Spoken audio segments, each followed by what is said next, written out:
মাননীয় সদস্য, আপনার সময় 2 মিনিট। ধন্যবাদ আপনাকে। মাননীয় স্পিকার, আপনাকে ধন্যবাদ। মাননীয় স্পিকার, বাংলাদেশের অর্থনীতির অন্যতম একটি স্তম্ভ বা পিলার হচ্ছে বীমা খাত। যে কোনো দেশে মূলত 4টি খাতকে অর্থনীতির প্রধান স্তম্ভ হিসেবে ধরা হয়। তার প্রথমটা হচ্ছে পুঁজিবাজার, যেটা নিয়ে কিছুক্ষণ আগে আমরা আলোচনা করলাম। দ্বিতীয়টা হচ্ছে ব্যাংকিং সেক্টর, তৃতীয়টা বন্ড মার্কেট এবং চতুর্থটা ইন্স্যুরেন্স বা বীমা। বাংলাদেশের বীমা খাত নিয়ে যদি নির্মোহভাবে আমরা আলোচনা করি, তাহলে বীমা খাতের অবস্থা বলতে হয় খুব বেশি ভালো নয়। অন্যান্য দেশে বা উন্নত দেশে অর্থনীতিতে জিডিপিতে বীমা খাতের অবদান যেখানে 8 থেকে 10%, বাংলাদেশে সেইখানে মাত্র 0.4%। জিডিপিতে বীমা খাতের যে অবদান, এটা শুধু পরিসংখ্যান দিয়ে বোঝানো কোনোভাবেই সম্ভব নয়, এটা গ্রহণযোগ্যও নয়। বাংলাদেশের সমসাময়িক ও কাছাকাছি দেশের, এমনকি প্রতিবেশী দেশগুলো দক্ষিণ এশিয়ার মধ্যে জিডিপিতে আমাদের বীমা খাতের যে অবদান সেটি সর্বনিম্ন। তবে এখানে একটা গুরুত্বপূর্ণ পার্থক্য আছে। ভারতের মতো একটা দেশে বীমার যে ইন্ডাস্ট্রি, সেখানে কোম্পানির সংখ্যা আমাদের চেয়ে কম, অথচ আমাদের এই ছোট্ট দেশে 82টা ইন্স্যুরেন্স কোম্পানি কাজ করছে। সাধারণ বীমা, জীবন বীমা সরকারি প্রতিষ্ঠানের পাশাপাশি বেসরকারি উদ্যোক্তারা যে বীমা কোম্পানি তৈরি করেছেন, তার মধ্যে জীবন বীমাও আছে বা সাধারণ ঘরানার বীমাও আছে। কিন্তু এত বেশি সংখ্যক কোম্পানি থাকার পরেও আমাদের দেশে জিডিপিতে বীমা খাতের অবদান এত কম, যেটার কোনোভাবেই গ্রহণযোগ্য নয়। এখানে হতে পারে যে এত বেশি সংখ্যক কোম্পানি হয়তো সেগমেন্টেড কাস্টমারদের নিশ মার্কেটিং করছে। যদি আমরা বলি, হয়তো তারা সুনির্দিষ্টভাবে বাছাই করা কিছু কাস্টমার বা বিজনেসের উপরে নির্ভর করে তাদের ব্যবসা পরিচালনা করছে। এদেশের আপামর সাধারণ মানুষকে বীমা শিল্পের আওতায় নিয়ে আসতে হলে প্রয়োজন একটি সেবা যা ঝুঁকি ভালো ব্যবস্থাপনা করে। ফলে এই ঝুঁকি ব্যবস্থাপনার জন্য সর্বোত্তম বা সর্বোচ্চ ব্যবস্থাপনাকারী প্রতিষ্ঠান হচ্ছে এই বীমা কোম্পানিগুলো। কিন্তু অনেক সময় দক্ষতার অভাব এবং সৎ মানুষের হাতে। ধন্যবাদ মাননীয় সদস্য। ধন্যবাদ মাননীয় সদস্য। মাননীয় অর্থমন্ত্রী জনাব আমির খুসরু মাহমুদ চৌধুরীকে তার বক্তব্য রাখার জন্য আহ্বান জানাচ্ছি। মাননীয় সদস্য, আমাদের তো একটা প্রসিডিউরাল সিস্টেম এন্ড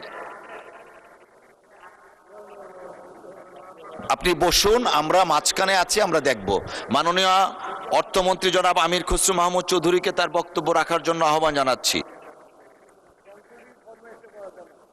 ধন্যবাদ মাননীয় স্পিকার। আমার মনে হয় আমরা সংসদে যখন বিল আসে, বিলের সাথে সংসদের কার্যপ্রণালীবিধির কিছু নিয়ম কানুন আছে। তো আমরা যদি সবাই সেটা মেনে চলি, তাহলে বোধহয় এই ইন্টারাপশনগুলো হবে না ভবিষ্যতে। মাননীয় স্পিকার, মাননীয় সংসদ সদস্য রুমিন ফারহানা, আবারও আমি সম্পূর্ণভাবে একমত। বাংলাদেশে বীমা শিল্প খুবই কঠিন একটি অবস্থা পার করছে।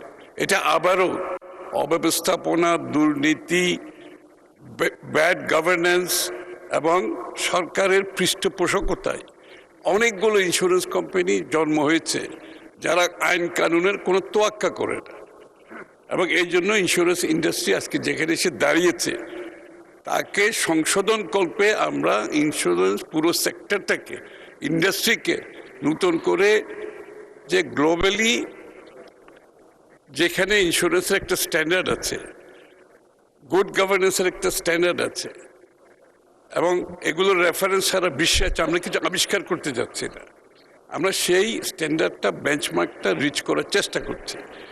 এই জন্য এই পরিবর্তনগুলো আনার জন্য আমাদের বীমা নিয়ন্ত্রণ সংস্থা, যে এটাকে পরিবর্তন আনতে হবে, এখানে যোগ্য ব্যক্তিকে আনতে হবে।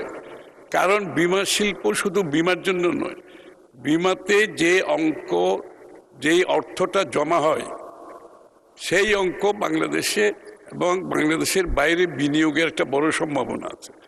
বাংলাদেশের অর্থনীতিতে, শিল্পে, সার্ভিস সেক্টরে সব জায়গায় বিনিয়োগের সুবিধা আছে। এটা অনেক বড় একটা অংশ, আমরা সেই জায়গায় যেতে পারছি না। এই জন্য এই সংশোধনগুলো করতে হবে, এই পরিবর্তনটা আনতে হবে, বীমা শিল্পকে ট্রান্সপারেন্ট করতে হবে, এবং সকলের জন্য, আবারও যারা বীমা করে, যারা বীমার আপনার বীমা করে যারা সিকিউর থাকতে চায় তাদেরকেও আপনাকে সংরক্ষিত করতে হবে।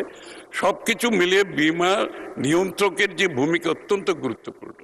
এই জন্য আমরা পরিবর্তনটা আনছি এবং এখানে বয়সেরও কোনো ব্যাপার নেই, এখানে হচ্ছে আপনার যোগ্যতার ব্যাপার। বিশ্বের কোনো দেশে, প্রায় সব দেশে এখানে বয়সের কোনো লিমিটেশন নাই। এখানে হচ্ছে আপনার মেধা, যোগ্যতা, সততার বিষয়টা আপনাকে নিশ্চিত করতে হবে।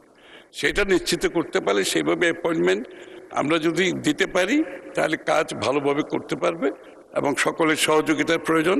আমার মনে হয় বীমা শিল্পে উন্নয়নের জন্য এটা একটা গুরুত্বপূর্ণ স্টেপ। আগামীতে একটা নিয়ন্ত্রণ সংস্থা যদি একটি পুরো সেক্টরকে নিয়ন্ত্রিত করার আইন কানুনের মাধ্যমে নিয়ন্ত্রণের ব্যবস্থা না থাকে, তাহলে যেটা আমরা আজকে বাংলাদেশে দেখতে পাচ্ছি, অব্যবস্থাপনার কারণে, অদক্ষতার কারণে, দুর্নীতির কারণে, সেটা বন্ধ করা সম্ভব হবে না। আপনাকে ধন্যবাদ মাননীয় স্পিকার।